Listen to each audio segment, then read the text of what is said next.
Hello everyone, welcome back to my YouTube channel, and we're now in round 2 of the Iron Price Invitational 2015, small tournament I held at my house.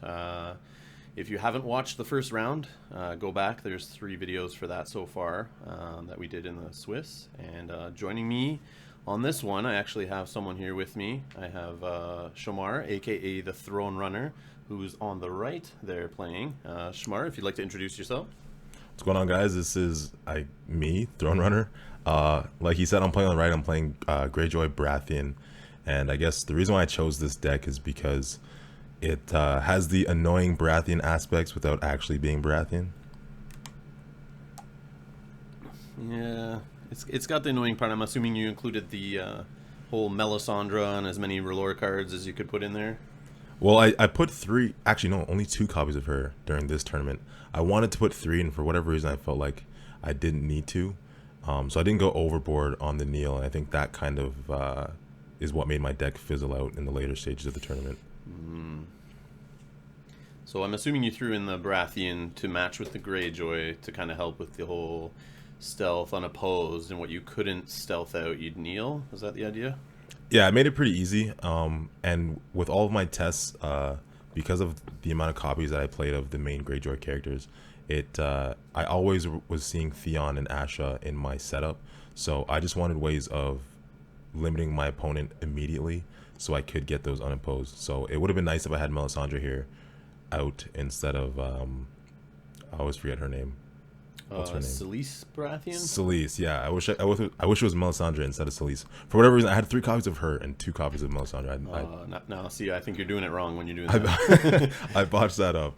You'll see a copy. You'll see a card you have 3 copies of more than you'll see you have 2. So just do the math there. I think, yeah, maybe you made the wrong choice on that one. So I see a good setup on both sides here. So Justin on the left, he's playing the Night's Watch and Tyrell. So he got Maester aiming out, which lets him save another Night's Watch, and he's got his reducer character, plus I believe a King's Road, and I think that's Castle Black. Yeah, that's Castle Black. Yeah, that's the one that's it's $2, right? And then you can kneel it to buff up a Night's Watch character on defense and then stand them. Right.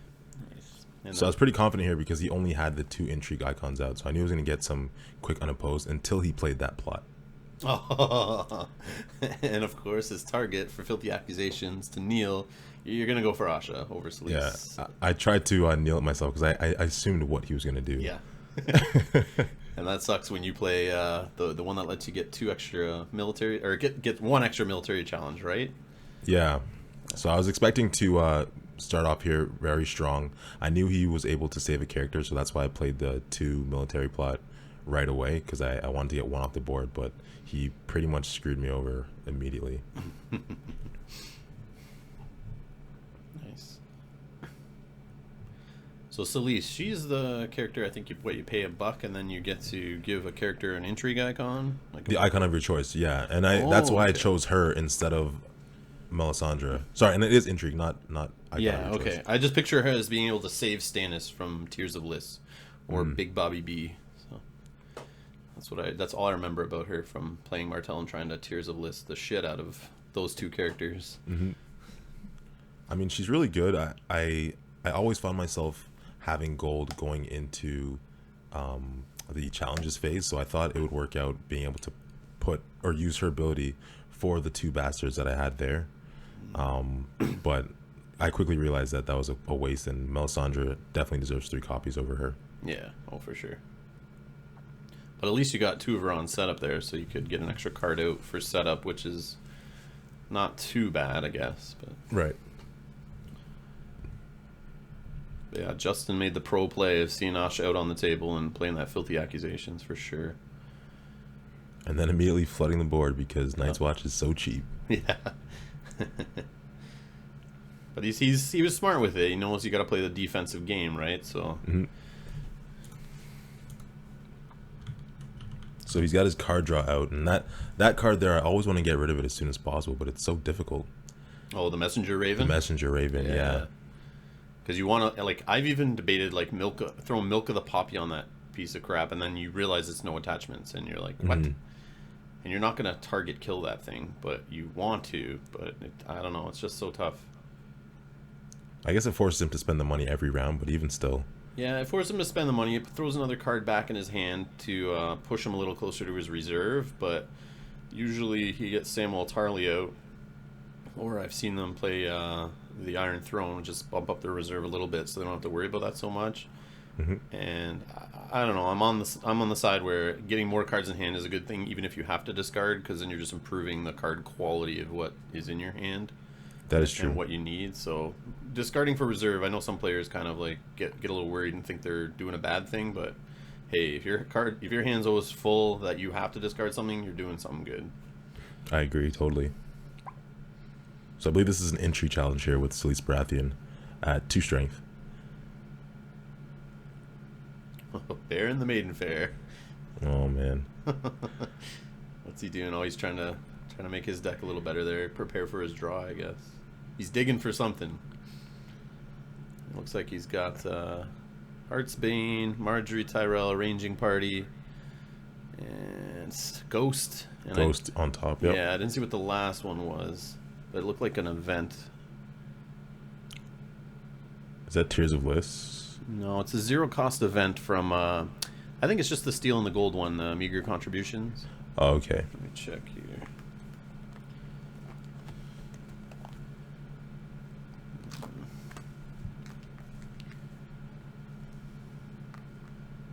Yeah, it looks like it's a meager contribution.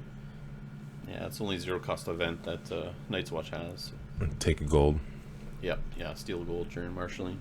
Or I guess, it's a reaction when they count income, steal gold. So he's going to pose it here with 1, lose a challenge. Shuffles up the hand.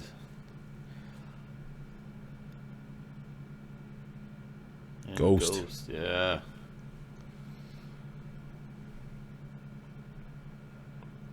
Benjen. That is Benjen, yeah, I can't. Yep, Yeah, okay. It's a duped Benjen. He just buffed up, gave him an extra 2 strength, so he's 6, and then stood him, so he blocked the first challenge you did. And then the second one you just did, he went unopposed, I believe.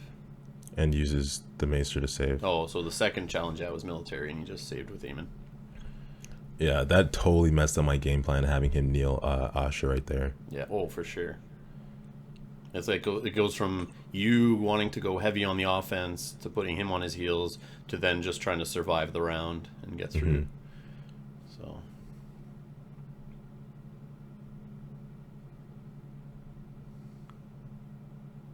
So he fires back with a power challenge of 4 using Benjen Stark, stealing the power that I gained. yeah, and you went unopposed on that.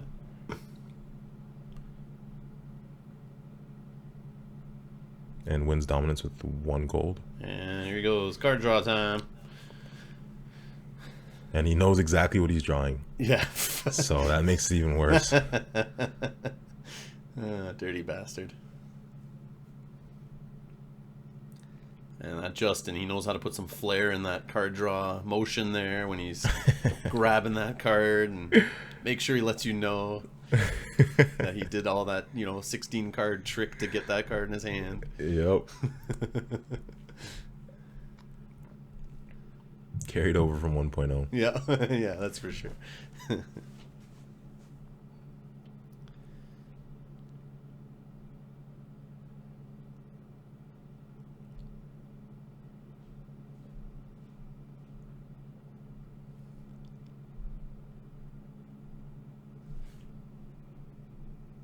So going into the second plot here, I wasn't really sure what to do. I remember being a little bit confused here. I knew that I could win military pretty easily at this point, but I figured that he would have something to defend against, that being Night's Watch.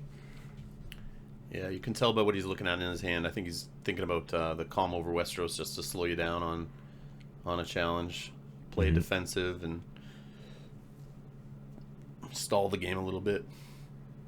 Because I feel like the Night's Watch, it's all about, it feels very, like I said in the previous video, it's just about, it's like building up the wall like the Stark decks in 1.0. If they can make the game last long enough, they'll just by default get all the cards to put the puzzle together to block you out. And that's just what he's trying to survive each round till he gets to the point where, you just can't get anything through and he can slowly trickle back and steal what you have got.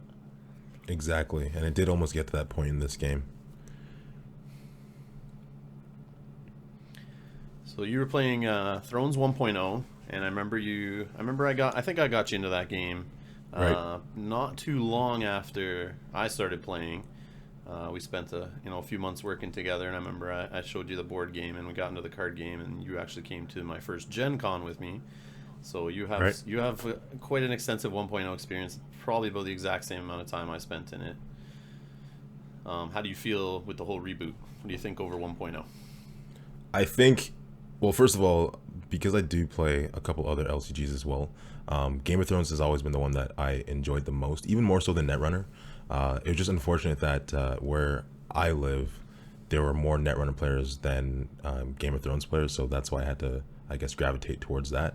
But I definitely think that this 2.0 reboot they've done a great job out of the core set. I mean, the amount of variation just in the core set alone makes it a great game to me, and I think that the way that they cleaned up the mechanics and made the game so much smoother, it's going to appeal to a lot more people and give Netrunner a run for its money, at least for me anyway. Nice. I'm hoping the same. It definitely has a potential for more new players this time around, for sure. And it's got the potential to explode, so we'll see. People like you and I, we got to push it, and we got to get people aware of it, because it's not like this is advertised on, in the middle of Master Chef there on the Food Channel. It's people need to be advertised, and we can't just keep stealing other LCG players from other games. We need to bring in new players to the hobby, and I think this game is definitely a good starting point for some people looking to get into a card game. I agree, and I like that they made this one as simple. Well, I wouldn't say simple, but the entry point is friendly enough that people don't need to play the HBO version before they jump into this one. Yes, which you and I used to use as a teaching tool to give people a taste of the game, which I think, yeah, they did 1,000 times better on this core set over that version. Yeah. And including 26 plots, like 28 total, but 26 different plots. Like you said, tons of variation. I love it. It definitely makes it a lot more fun. I mean, the Kingslayer tournament was awesome just for that reason alone. Yeah.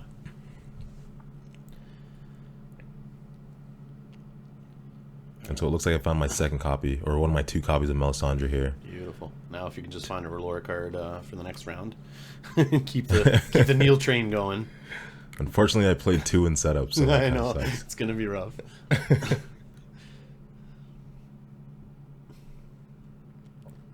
But I got Benjen Stark out of there, his 1 military icon on the board for now.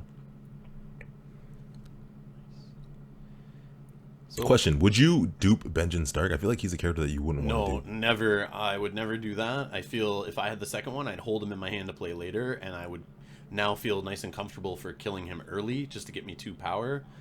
And then you can play it. You'll at least have another character in hand to hopefully get out after, assuming you're not losing intrigues. But yeah, I wouldn't dupe him unless I was having trouble getting out other military claim, like a claim soak, just weenies. But if I had no weenies to play, I would dupe him just for the purpose to make sure another character wouldn't die. But he is claim soak himself, if you think about it, because killing him, yes, you lose 4 strength by con off the board, but he gets you 2 power, and then you can play the next one out right after. So I agree, because I did think that was potentially a misplay there. Seeing that he had 2 of them, like you said, I would let the one die, it goes back into your deck anyways, and you can play the next one the following turn or whatever have you, and gain that 2 power. Especially with Maester Aemon out on the board, who is a save for him. I don't see why he'd be worried about not letting someone else die. Or maybe that's the reason right there, though, because he just stuffed my stealth because Benjen was out, and all rangers cannot be bypassed by stealth while he's out. Very true. So that could be it. This is true. But I find in most cases, nobody is going to target kill Benjen.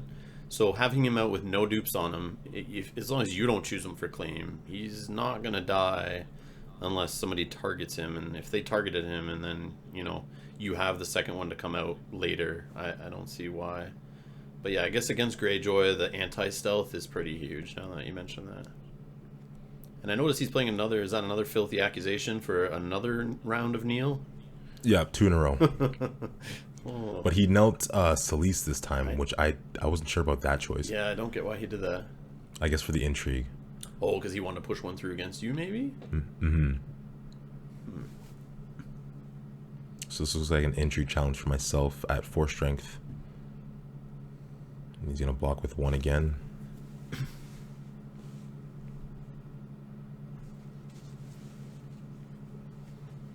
Sam Slayer. Always a good pull.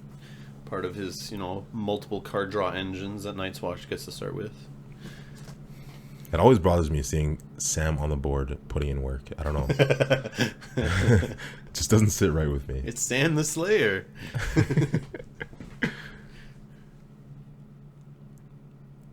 With no military icons, just slaying you with his mind.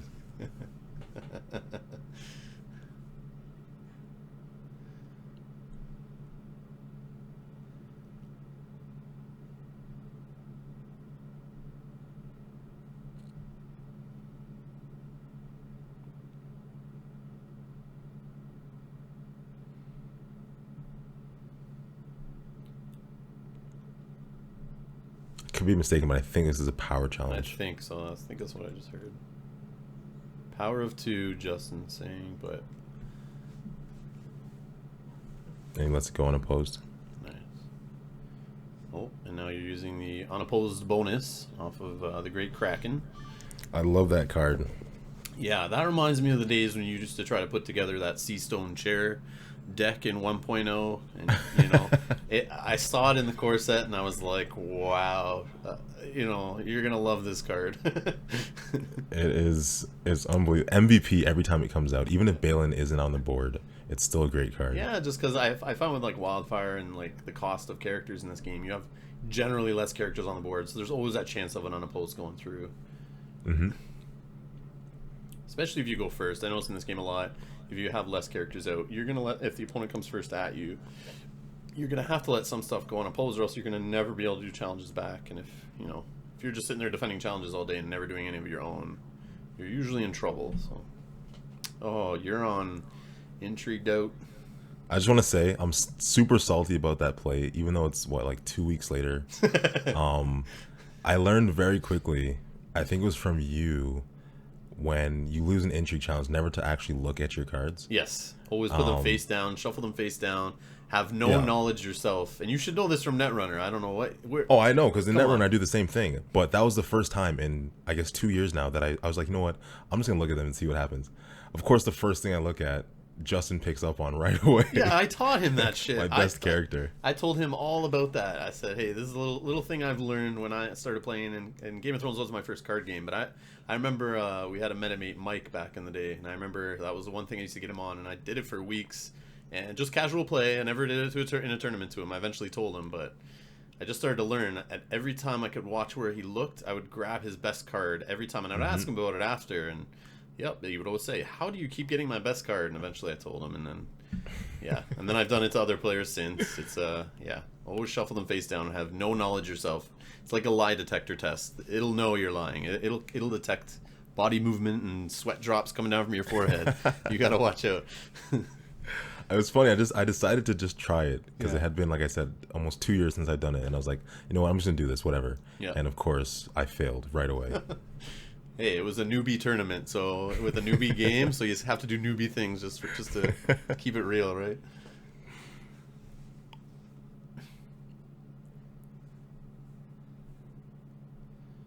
So that makes 3 turns in a row that a character's been knelt in the plot phase. I love it.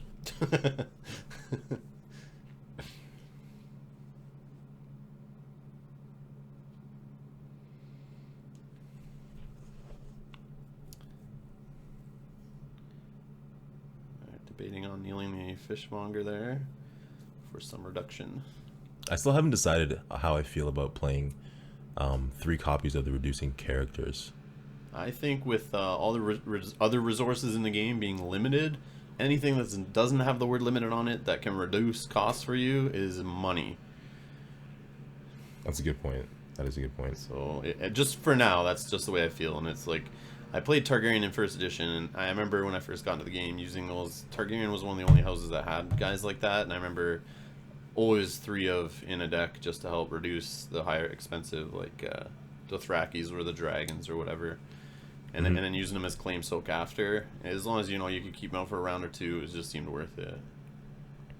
Sometimes I just don't like having that many characters out because I don't want my opponent to feel like they should wildside. They should wildfire assault before I want them to. I actually feel the opposite. I love being able to put out characters like that to make it look like I have more of a board presence, so that you feel like you're going to get a good wildfire. Meanwhile, I'm looking in my hand at my best dudes that I want to play out after wildfire to pair with the 2 or 3 big dudes I have out on the board already.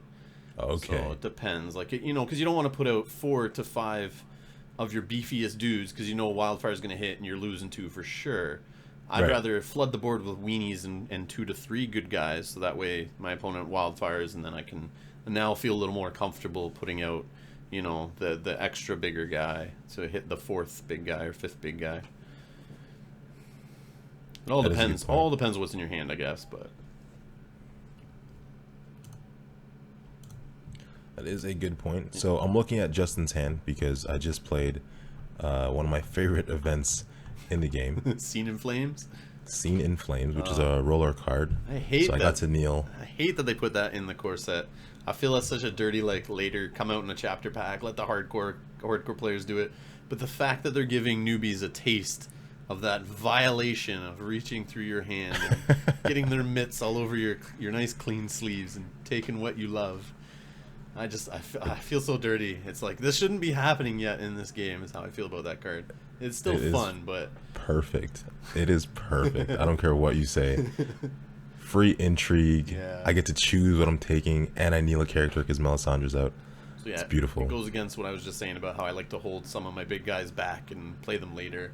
Yeah, can't really do that against Baratheon, but I guess that would be a situation where I would put out a Benjen dupe if I knew I was going to lose it anyway. Oh, yeah. So I did just win an unopposed military challenge with Asher Greyjoy, which means she got to stand. Beauty. And I drew a card with my beautiful ship. And put to the beautiful. sword. I love it. Targeting Aemon, who cannot save himself in this game. Thank you, FFG, for that design. So he's not out there for infinity, like first edition.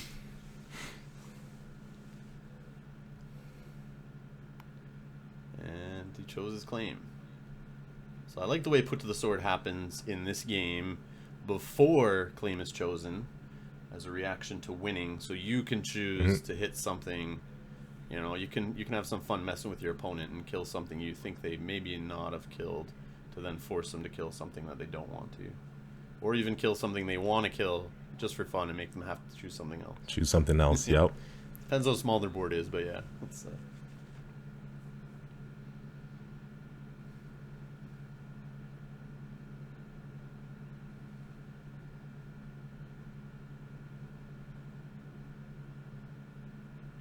Do you not find? And I remember. Oh, sorry. Pardon? Go ahead.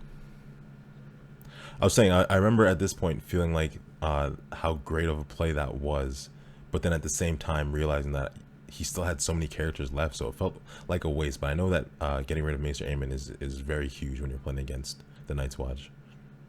Agreed. I find, like, yeah, military claim when your opponent's choosing it, it's not always the greatest, especially with Wildfire. If it hasn't been played yet, you know, the character they're killing is just, it's probably going to go away to Wildfire in the next turn or two anyway, but sometimes just the bonuses of winning, that military will help.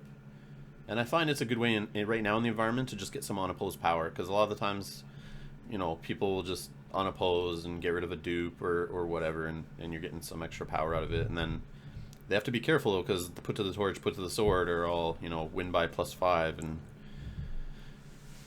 so that's always something to watch out for when you're going unopposed on a military. Well, that's what bothers me with, and I guess it wouldn't be fair if Asha had more strength, but it's so obvious when I kneel, you know, a second character or an Iron Fleet scout. Yeah. On an unopposed challenge, on a challenge that I know is gonna go unopposed, because then my opponent kind of has an idea of, okay, let me just make sure I have 2 gold here, because I'm gonna cancel this event when he drops it. Yeah. So it's a dead giveaway, but I guess you still got to go for it. Yeah, and you usually feel comfortable about it.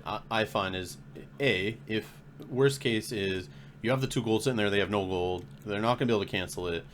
and they'll see the 2 gold coming, but what are they going to do? Put in more characters in the military and try to win it and kneel more out? That's a win-win in my opinion. And you're just going to hold the event back to play it later anyway, when it's a good opportunity. So it's not always the worst thing. That is true. I've just been in that situation too many times playing against Tim. Tim plays Lannister. So I'm saving the 2 gold. He knows that I'm saving 2 gold, Yep. and he just goes heavy on the intrigue to try to hit my events, and he usually gets them. Yeah, oh yeah, for sure. Yeah, I play against Mel. Mel's on the Lannister kick lately too, and yeah, it's hard to hold stuff back in your hand against Lannister with that damn stealth on Tyrion. Oh, there goes the second Melisandre. So here's a question, a rules question. Yep. I'm pretty sure I know the answer, but just for any new players out there, when you put a dupe into play, that's not actually playing the card, right? You're just putting it into play. You're playing a duplicate. When it comes into play, it's just literally a duplicate. It doesn't have a title, it doesn't have a cost, doesn't have icons, doesn't have text. It's literally just a duplicate card. So no, it does not trigger Melisandre's ability, because you technically didn't even pay for it, so you wouldn't be able to play it. Yeah, you're just putting a dupe into play. That's literally all it is. Okay.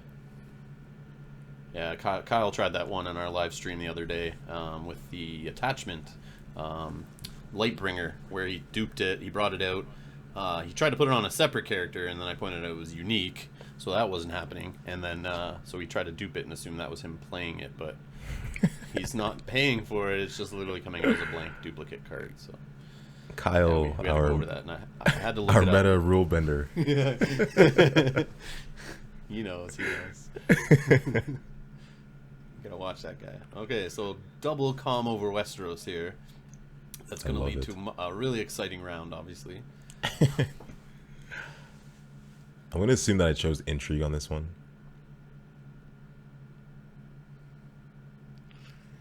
Yeah. He probably chose military. Actually, no, he made a weird decision. I remember whatever it was that he chose, I was kind of like, what, are you sure? And that whatever his reason was, he might have chose power, I think. Let's see here.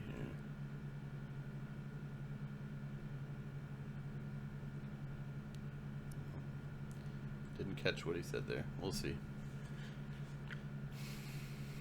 I feel like he said power, and I was kind of, for a second, like, are you sure? Or it might have been another game. Someone made a really weird decision when they played that card. Yeah, I find I usually just pick military or intrigue based on where my most important cards are. Exactly. Unless it's a game-winning turn. Oh, for sure, yeah. If you're just trying to hold the opponent off and stall them out a bit. But you say power, of course, but early game, definitely military or intrigue. Later game, usually power. Mm-hmm.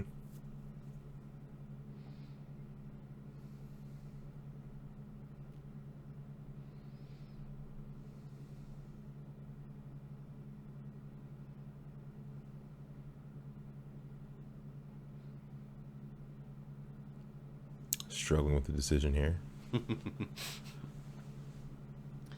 Too much math. Too much math.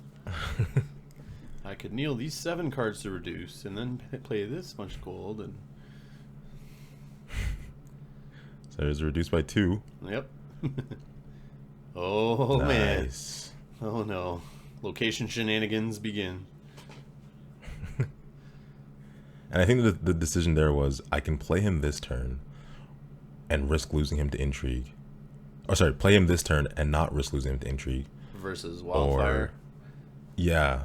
I think I had something else in my hand too. I might have had Balin in my hand, and I was trying to decide which one would be better to keep.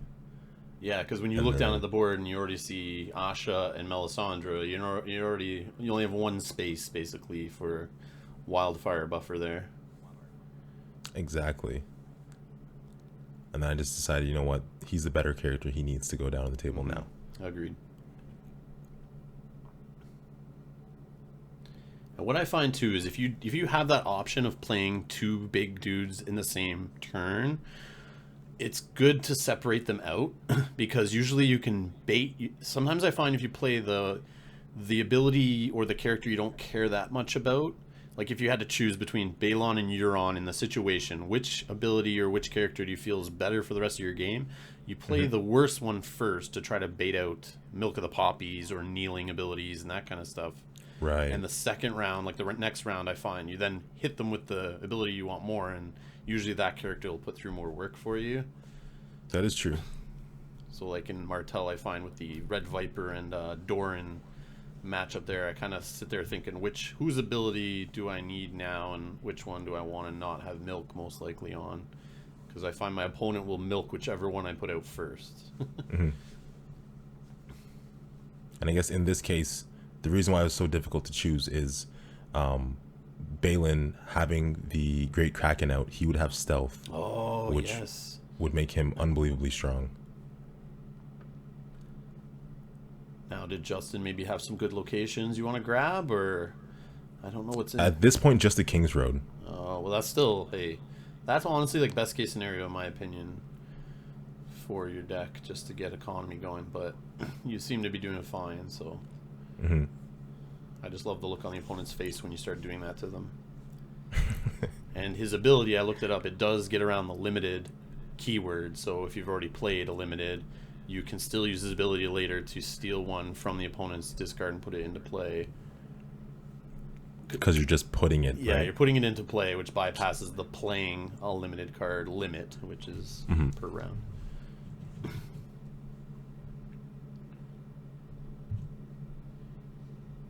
Alright, so he just opposes, so it's not unopposed. Intrigue here. And then he's going to pillage it.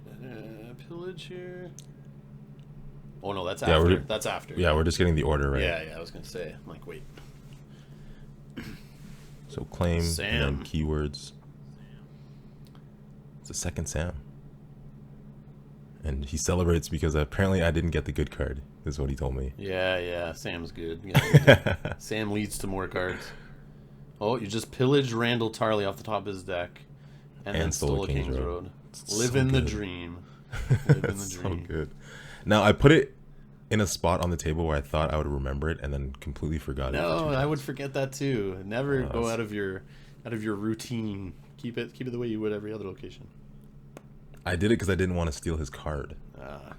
And then that stopped me from playing Balin the next turn. Oh, no way. I was furious when I remembered.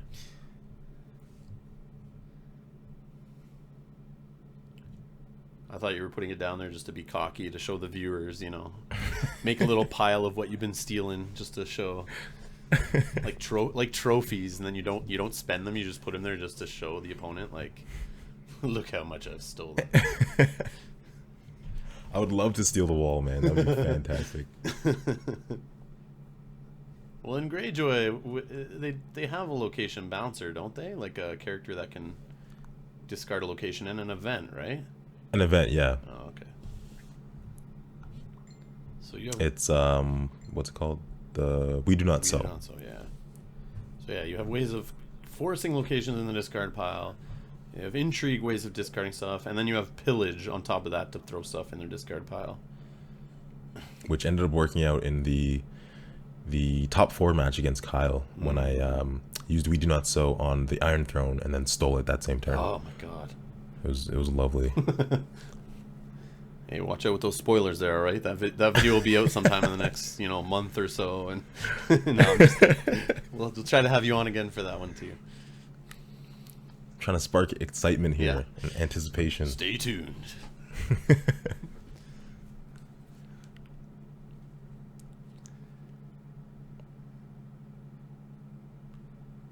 So now I know on your YouTube channel, so at YouTube /Throne Runner there, you do some Netrunner and you've done Conquest videos in the past where you're building decks and then you'd play them on Octagon. Do you plan on doing that with Thrones? I do want to do that with Game of Thrones. The thing is, though, I'm trying to wait until maybe 2 or 3 packs into the first cycle. I just feel like a lot of the decks, even if you look at Card Game DB or Thrones DB, they're all pretty similar because of the limitations currently. Yeah, there's only so many options you can banner together and so many cards you can pick, right? Exactly. So I'm looking forward to making deck building videos for Thrones as well, but I just want the card pool to be a little larger so that I can do outlandish things that people might not think of. Yeah, that's true. Good call. Good call. Yeah, because I know the decks that we play on the stream, like I try to do interesting stuff, and I try to reach out to the audience to throw out deck ideas at me, you know, to just change it up. But like you say, you can go on Card Game DB or Thrones DB or some of the other deck builders, and yeah, you'll find the same decks across the board. Just the odd, you know, 1 or 2 card difference, or maybe a couple plots different, which can make a big deal. But I mean, the general theme is usually the same. Mm-hmm.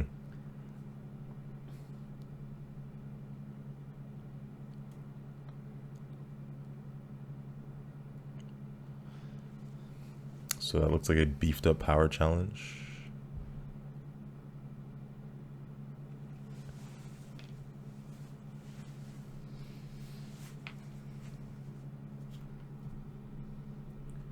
Right now you're sitting at 7 power versus Justin's 2, I see on the board there.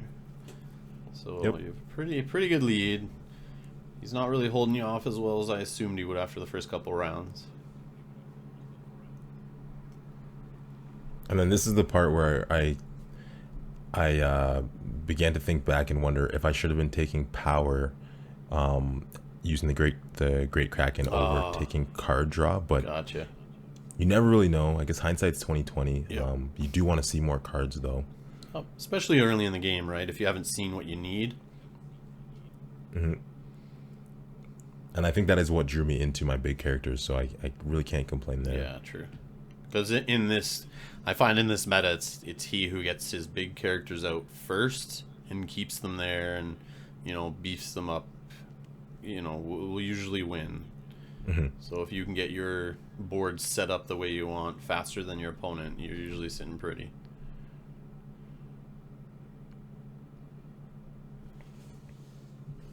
And then just putting early game power on your house card from the Great Kraken's just gonna be more bait for them to steal anyway, right? When Mm-hmm.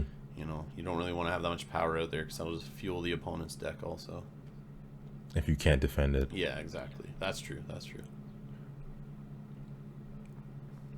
I'm trying to think here. Is this when he plays his Wildfire? He's looking at Wildfire. He's got it there on the front. Looks like it's what he's choosing. Yeah. So I'm usually pretty good at figuring out when my opponent's going to play it, and I play March to the Wall every time. Oh my god. Because I love just screwing them over in that way. And there it is. March the counter to Wildfire. It's such a lovely thing. I like that play so much. I guess for those who don't know, because March to the Wall has the higher initiative, I get to choose whose plot fires first. So you can turn this March to the Wall play into both of us resulting in having 2 characters left on the board, or both of us keeping 3. So it all depends on board state, whatever you want to do with it, which is why I always try to counter when my opponent plays that. That's beautiful. So as long as my 2 characters are going to be better than your 2, I'll let my plot fire second. And then you can choose who goes first too. So if you got your stealthy guys out or whatnot, you can choose to go first. Or if it's Mel, you can let them go first. And then if you got a kneel card in hand, you can kneel them out. And yeah, it's great. But yeah, I saw your side of the board there kind of light up due to the light bouncing off your big smile. As soon as that card got revealed there, when you marched to the wall, his Wildfire. It was, I got excited at this point. Which is, I'm assuming, why your hand went under the table there, to hide your excitement, I'm assuming. I don't know what you're talking about. Yeah, okay. Just checking. We'll let the viewers decide what was going on there. So I kept Melisandre here because if I draw into a roller card, that's going to make it even... No, wait, never mind. Oh, I thought I kept her. I could see the decision, though. It was tough. Or that was one of the thoughts, was that if I keep her and I draw into a roller card, it's going to screw him over even more. But then Asha could be money right now without anyone else helping her. So I think you made the smart decision rather than gambling on the top decking of your deck. Considering you've already seen 2 Solis, a Scene in Flames, both your Melisandres, so it's like the only other R'hllora you can have is a couple other Scene in Flames, and I think Lightbringer. Fiery Followers. Oh, Fiery Followers. Yes. But I only played 2 of them. See, I made all the bad decisions. Oh, man. Yeah, you got to go all in. You can't just go half in a 60-card deck. You got to go all in. So he's still deciding here who's going to march to the wall. There she goes. Oh. Arranging party. So like I said, Arranging party and a Benjin versus Euron and Asha. Yeah, you definitely did the right move there. like I said, as long as my 2 characters are going to be better than your 2, I'll make that play every time. Oh, top deck the dupe on Asha. Good thing you did not choose her to die. Oh no, you actually did have other cards. Sorry, you already knew you had the Asha probably, right? Mm-hmm. And I knew I had Balin in my hand too. Oh to come yes, out. that's right. Sorry, So, I thought he had got you down to less cards. My bad. so my opponent plays Wildside, and sorry, not Wildside. Keep thinking Netrunner. My opponent plays Wildfire, and I just do everything I can to punish them for making that play. Okay, so he just threw ice on the ranging party, which is no attachments except weapon. So that's legit. It's 3 guys sharing 1 sword. Yeah, they're each holding part of it, just riding their horses into battle. And this is who's this guy? He's an Old Forest Hunter, no attachments except weapon, and he's got an action. Discard 1 card from your hand to gain 1 gold, limit once per phase. And he played out his card draw, Messenger Raven. So the beautiful thing here is that no matter what Balin does, so long as I use my my Iron Fleet. Oh, to buff. So what's the text on Iron Fleet? You get +1 or +2 if something else, right? What is it? +2 for the first player. Oh, okay. So I am the first player. Perfect. So automatically I'll buff Balin. He has Stealth 2 because of the Great Kraken, and then that way he can't oppose me with anybody. Because of Balin's text. Which then makes any opponent's character on the defending side with less strength count for 0, right? In the challenge? Right. That's crazy. And it's not printed strength, so that's why you can use the Iron Fleet Scouts. And now, do they just buff Balon for the challenge or for the rest of the phase? I believe it's just for the challenge. Okay. I can probably look that up, actually. Until the end of the challenge, yeah. Oh, okay, perfect. Okay.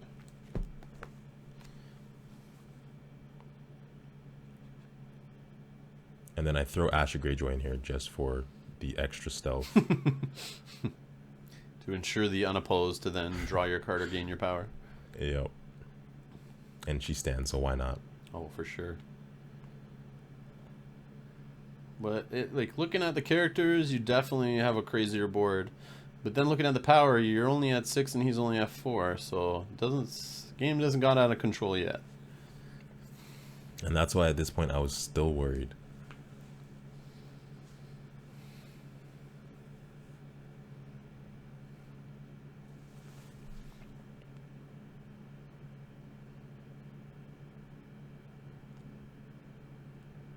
Actually, I forgot. Benjamin Stark's still out, so the stealth didn't actually work out. Oh, yeah, that's true. But even still, because of Balin's strength, it's unopposed, and she'll stand.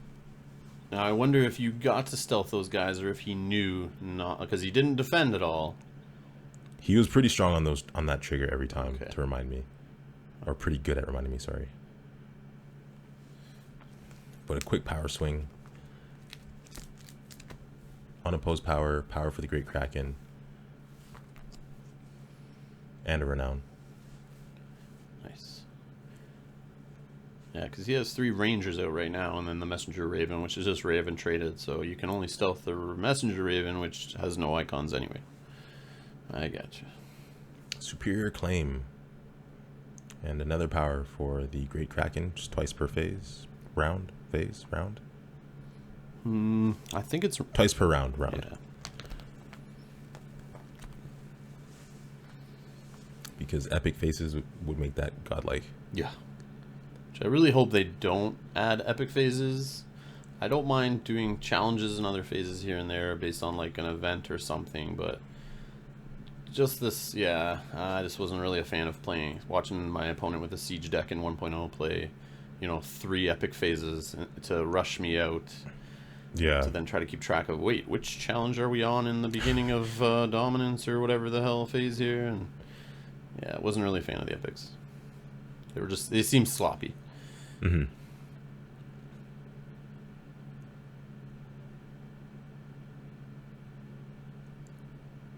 So I pose the challenge.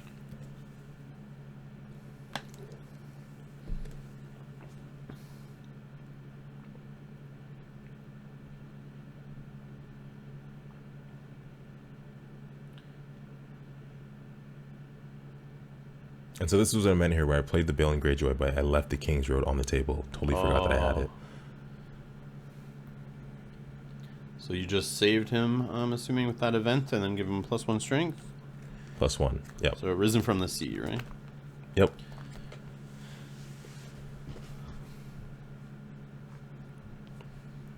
Which is a scary card to play when you choose a big character. Because it's a 0-cost event, it can be cancelled with Hand's Judgment. Yep. So I always get nervous about who I choose for it. And I see you move the King's Road into view there and realize Yeah. your mistake. Nice and center there. Yeah, we both laughed about it, and he said he would never remind me. So Oh, double sneak attacks. he gets to choose because he has less power. Well, no, you have the King's Road out, so you actually have +1 initiative. Oh, right. So let's hope you did that right. I think he just said you can go first. Or you choose, sorry, you choose.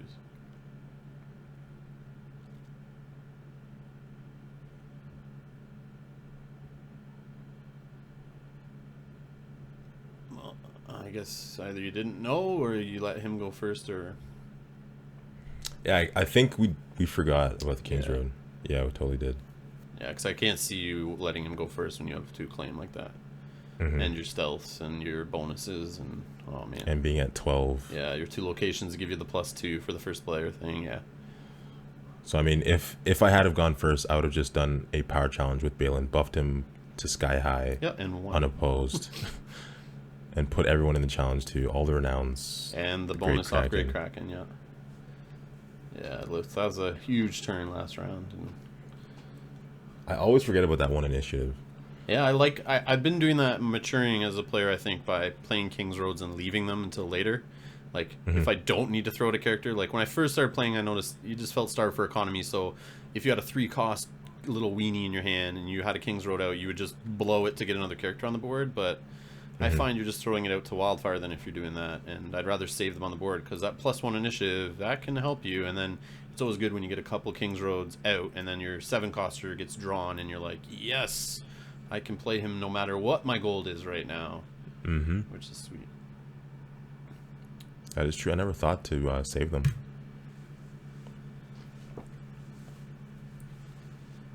So kneeling and discarding, King's Road, a reduction, you got a dupe on Bale on there. Let's see what else you marshal here.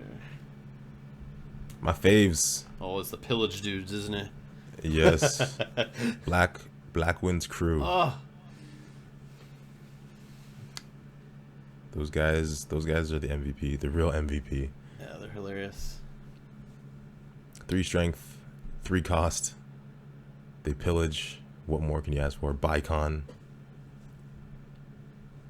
And then Aaron Damphair is just... Yeah, I remember him from the Kingslayer. He was always trouble when he came out, and watching my opponents purposely kill their larger dudes, like Euron and Balon, knowing that they're going to get them back, killed me. I would milk the poppy him over them. I learned it later in the day that I would milk the poppy him over like Balon and Euron in that Kingslayer. I don't know if I'd still do that, but he is definitely a beast. I love when I know that I have him and my opponent plays heads on spikes and I'm just praying that they grab Euron or Balon. So I can play them for free. Yeah, I just love get it right away and like use it as a bypass in the cost early in the game. It's so good. Yeah, he's always good to see. And then it just gets you more unopposed too, because then your opponent wants to win dominance so bad. Yep. Yeah.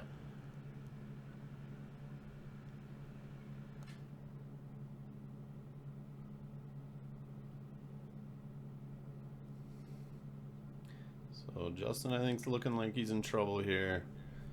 And it looks like the game's going to be closed out.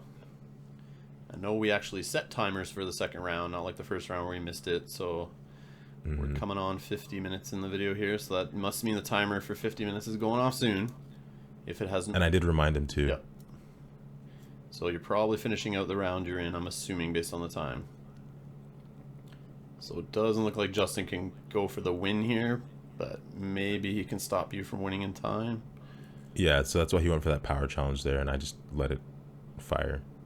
Yeah, it looks like it's your go here. Balls to the wall.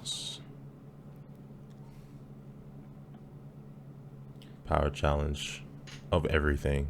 And +1, +2. So Balon's at 8. Oh. Yep, that's game. Has to be game. So you counting up the strength here. Justin's asking for a count to know exactly how much power you got. Or how much strength, sorry, is in the challenge. He's counting how much you have left, how many power 15, you're away. Your count 15, 19. And you just pointed out how you're going to get all your power, and he shakes. And that's the game. Yeah.